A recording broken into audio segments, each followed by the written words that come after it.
সিলেটের দক্ষিণ সুরমা উপজেলার মোগলাবাজার থানাধীন রিজেন্ট পার্ক ও রিসোর্টে অসামাজিক কার্যকলাপের দায়ে ১৬ জন স্কুল কলেজের ছাত্রছাত্রীকে আটক করেন স্থানীয় বাসিন্দারা। এ ঘটনায় বিক্ষুব্ধ জনতা রিসোর্টটিতে ব্যাপক ভাঙচুর করে কয়েকটি কক্ষে আগুন ধরিয়ে দেন। রোববার দুপুরে রিজেন্ট পার্ক ঘেরাও করে শিক্ষার্থীদের আটক করেন দক্ষিণ সুরমার সিলাম এলাকার লোকজন। পরবর্তীতে তাদের পরিবারের জিম্মায় ৮ জনকে ছেড়ে দেওয়া হয় ও বাকি ৮ জনকে স্থানীয় কাজী ডেকে বিভিন্ন পরিমাণের দেনমোহর ঠিক করে বিয়ে দিয়ে দেন স্থানীয় বাসিন্দারা।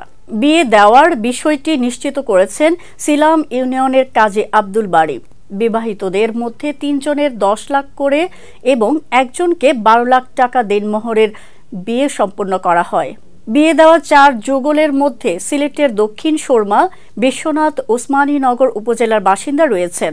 এ ব্যাপারে মোগলাবাজার থানার ভারপ্রাপ্ত কর্মকর্তা মোহাম্মদ খন্দকার মুস্তাফিজুর রহমান বলেন, খবর পেয়ে ঘটনাস্থলে মোগলাবাজার থানা পুলিশ যায়। তবে স্থানীয় মুরব্বীরা ওই শিক্ষার্থীদের অভিভাবকদের ডেকে তাদের জিম্মায় দিয়ে দেন। তবে তিনি বিয়ের বিষয় সম্পর্কে জানেন না বলে জানান।